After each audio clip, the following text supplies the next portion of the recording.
The next panel, I'm very excited to have the Honorable Albert Isola, Gibraltar's Minister for Commerce, along with Joey Garcia from Isolas LLP, and we're here to talk about Gibraltar. As you know, there are other jurisdictions besides the US in terms of, and Switzerland, in terms of getting involved in this market. And Gibraltar has been making a lot of interesting moves and new policies. So we're here to hear directly from the people behind it. So, Minister Albert, what led you to where you are today? Can you give us a history of what led to Gibraltar being where they are today in terms of the policies that you have put in place? Thank you, William. It's a pleasure to be here with you all this morning. I think we started this journey some 3.5 years ago. We were approached by the private sector to ask government as whether we're prepared to set up a working group with the public and the private sectors working together to see what this space could offer Gibraltar as a long-term sustainable business. And at first, to be honest, our outlook and our impression was negative. We agreed to the working group on the basis that we did not commit to accept its findings. And over that 3-year period, as we've learned more and more about it, and as the actors involved in the space have visibly been more and more professional, so did our outlook change. And consequently, we have issued in that 3-year period 3 different consultation papers, one on should we get involved in the space or not, one on what should the regulatory framework look like, and the third one, which we issued in May of 2017, actually laid out our thinking and our policy on how we thought we could get involved on the blockchain space. And that led to October of last year, 2017, legislation being published, and it became effective on the 1st of January. So our legislative framework for DLT started on the 1st of January. We have around 30 firms that have already applied to our regulator for licensing. We have a second wave of around 30 forthcoming in the next month or so. And so we're pleased with the progress, and it's all pinned on a very simple philosophy. And that philosophy is quality operators, mind and management in Gibraltar, and regulated. And that is the exact same philosophy that we used 25 years ago when we innovated by being the first jurisdiction to welcome online gambling firms. And in that 25-year space today, they employ over 3,000 people directly in Gibraltar, working in these 24/7 businesses. We haven't had a single failure in 25 years by using that very same philosophy. So for us, it's about consumer protection, it's about longevity, it's about creating a framework which quality operators will enjoy working within and participating in as our stakeholders. We very much believe in working with you as our stakeholders. And specifically in the token space, we will be bringing to Parliament in Gibraltar in June our new token regulations, because if you look at it in a slightly different way, if you were going to be a consumer or an investor in a token space, there are certain things you'd like to be sure of, that what you're being told is true, that the people that are doing this know what they're doing, that they have a degree of corporate governance, which I think is important and will enable the project to work, so that if it does fail, and many starters, as you all know, do, of course they fail, let it be for the right reason and not for the wrong reasons. And that is why we have moved into token regulation. We are looking at token regs as enabling the longevity of this business. 2017 was a remarkable year for token sales. If that is going to have a chance of success, in my view, it has to be within a regulatory framework. And that's why we are now moving into phase 2, which will be the regulation of tokens. We have issued a policy paper on our website in March of this year, and the legislation will be published, we expect, in the coming 10 days to bring to Parliament in June of this year. So is your goal to attract entrepreneurs and companies, but is it also to attract the listing of tokens on the GBX? Can you talk about the GBX, the Gibraltar Exchange, and there is a new element of it that will be more friendly to tokens, is that correct? Well, yes, I mean, by creating the framework for those quality operators that want to become engaged, they are absolutely welcome. We want people to comply. Gibraltar is a very compliant jurisdiction. There isn't a single international convention in the areas of exchange of information compliance that we have yet to sign. We signed every single one. And in fact, in respect of token sales last month, we expanded the applicability of the Proceeds of Crime Act, AML-CFT, to token sales specifically.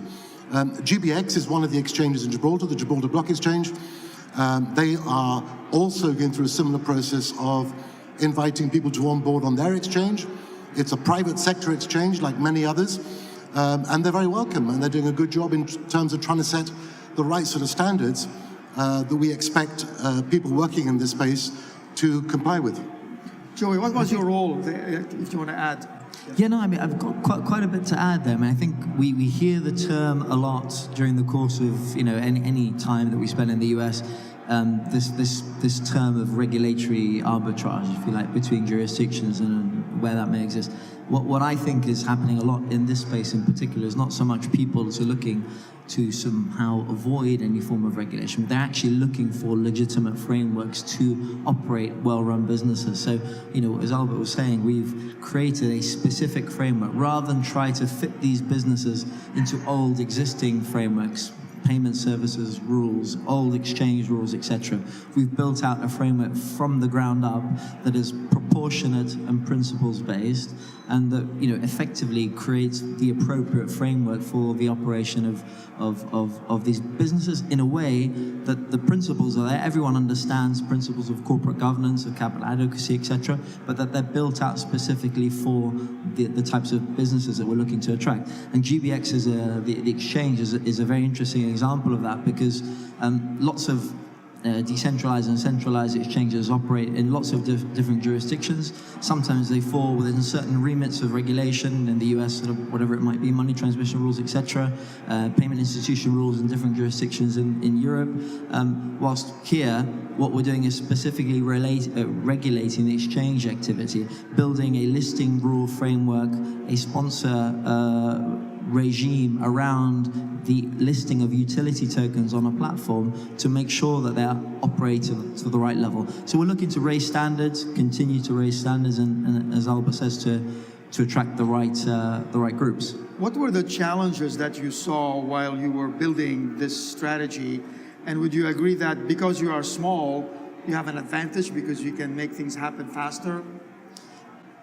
I think we faced a lot of challenges. I mean, as Joey's mentioned, you cannot regulate blockchain in the same way that you regulate financial services. It's an entirely different proposition. From when we launched our consultation policy paper in May of last year to today, the shift has been enormous. So the conclusion we came to was the only way you could realistically regulate the space without stifling innovation, we want to promote innovation, was to give the regulator a very wide level of discretion, which we've never given them before, in order to enable them to police the periphery and to enable the business to get on with what they needed to do. We couldn't have a situation where firms were pushing the boundaries and the regulator saying, we haven't got the power to allow that to happen. And so we've thrown the net very, very wide to enable the regulator to deal with innovation and to promote innovation within the right circumstances. And in each of the area, whether it's licensing, supervision, or enforcement, the regulator has been given extremely wide powers to enable them to assist. One of the nice things about small jurisdictions is you can go and sit down with the regulator and have a chat and say, look, this is where we're going. The regulator may say, great, but we're worried about this and this. Why don't you focus a bit more in that area? Or that's beyond our risk appetite. That is one of the big benefits that all the small territories involved in this space do have. In terms of our ability to move quickly, yes, we can move quickly. But when I look back and think that we've been working in this space for 3 years to get to where we got to last May and last October in the publishing legislation, to do things properly, they take time. I mean, I would be terrified if I sat here having started this work 6 months ago to where we are today. You need to have a very deep level of understanding, not just in government as policymakers, but in the private sector and especially in the regulator. If the regulator doesn't understand what you're doing, there's a problem. So, and I think, just to add on to that, I mean, we are regulating. We're not regulating technology. We've avoided that completely. We are regulating the counterparts that are providing a service that relates to a transfer of storage of value mechanism using distributed ledger technology. So again, we're building this out specifically for the sector. We hear a lot about compliance, about AML, KYC, etc. We know the European Commission through AMLD 5 is bringing specific rules. We already have that in our law. So building out compliance frameworks, building out counterparts within DLT businesses that are regulated is already bringing certain comfort factors to other institutions. The most obvious ones are the banks. If you want an interaction with a banking institution and you are able to show them that you're operating to a certain compliance framework, that your business is being run in a certain way, they naturally take a slightly different view of that business than if it's an unregulated. Actually, yeah, I was going to ask you about the banks in Gibraltar. So because there's a whole value chain. Once you start to be friendly to ICOs and to tokens, then the banks have to follow because the cryptocurrency is there, and companies have a challenge in working with banks, with custodians, for example, and other services, ancillary services like accounting. So what has happened in those ancillary services? Is everybody on board? Are the banks on board as well? Well, we do have banks that are opening accounts. Obviously, the pre-requirement they have is that the firm is licensed. And so that is one of the benefits of regulating and providing regulatory certainty to businesses in this space, that by becoming licensed, you become regulated and you make it easier for the banks to work with you. There are still constraints around the banking space in terms of correspondent banks, the use of SWIFT, the use of the interbank network, where some of the major players, I think it's 5 banks in the United Kingdom that control 85% of the money flows. They have a grip, and so it's still challenging and difficult, but certainly banks in Gibraltar are opening accounts for business in the space, provided they are licensed and working within a regulated framework. So there are banks today. So suppose an ICO has raised millions of cryptocurrency, and then they now convert it to fiat, and they go to a bank and then deposit $5–10 million easily. Yes, it can. I mean, they again, one of the key points is making sure that the legal categorization of I mean, everyone talks in the US about the security law test.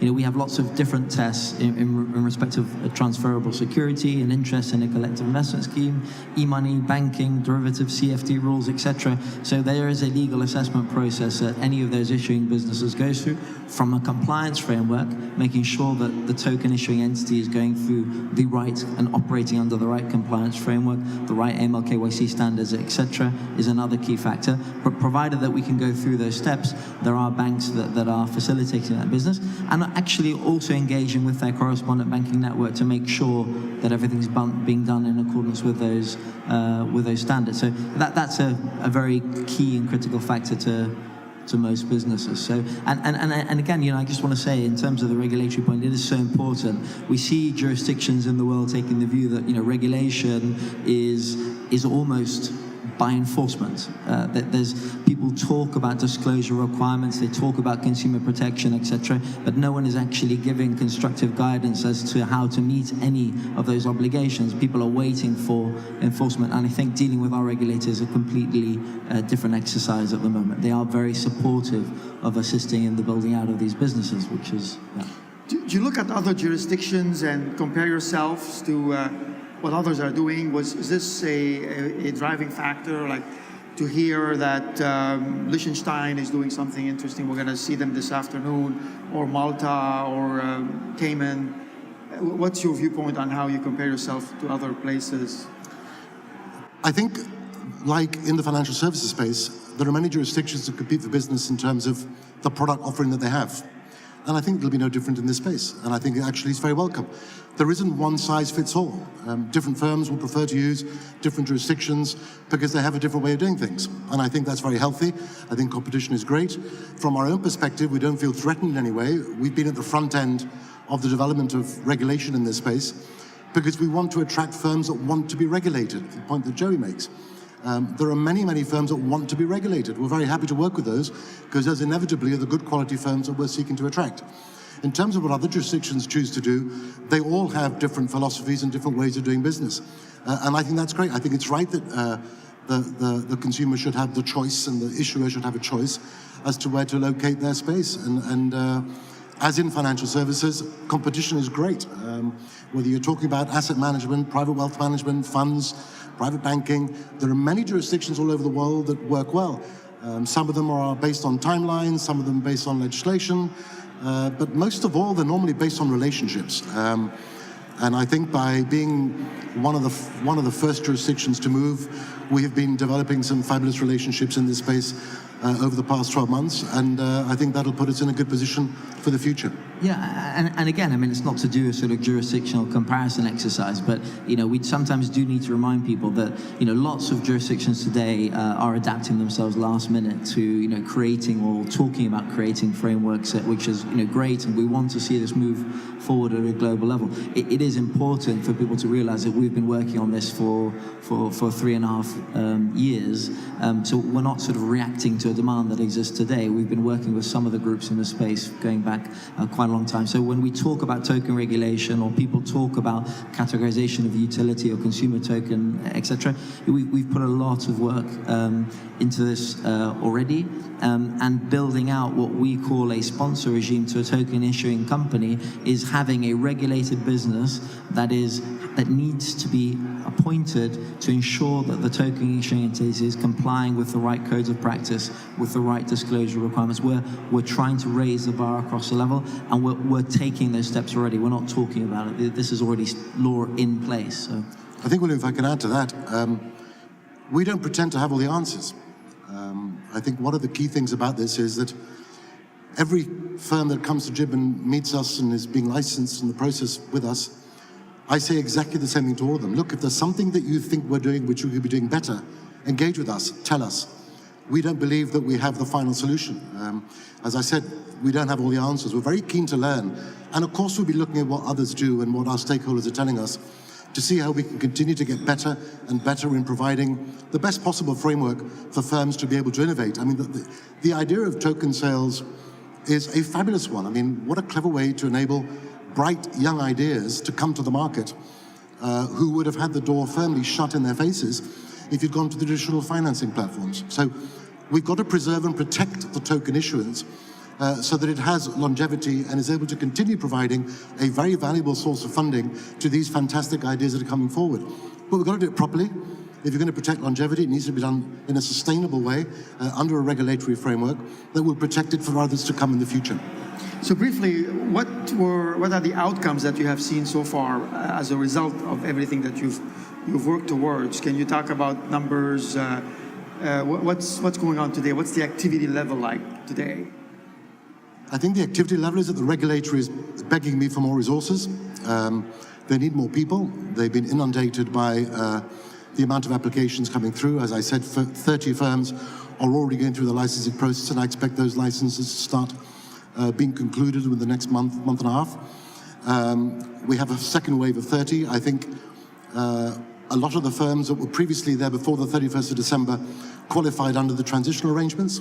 Provided they placed an application before the 31st of March, they were able to continue operating in the space. Firms like GBX, Consilium, Zappo are already there. eToro announced yesterday they're coming. There are a few other names that we'll be announcing in the coming days and weeks that are going through our licensing process.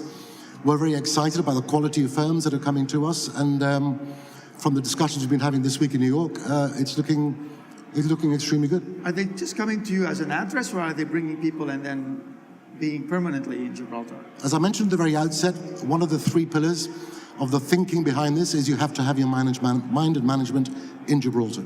We don't want brass plates. We want people on the ground that can be regulated. Otherwise, we're not going to pretend. This is real regulation. We're doing this seriously and properly because that's the way we believe we will get a long-term sustainable environment and make a real contribution to the explosion of the innovation that's taking place in the space. So, no, there are real officers with real people coming to Gibraltar. You're very busy, Joey. I know, because a lot of companies that I talk to, they tell me they're working with you. Is that correct?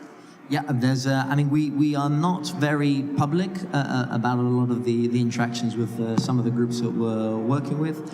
We will. I think the government will be making announcements over the coming weeks as to some of the groups that are in the process.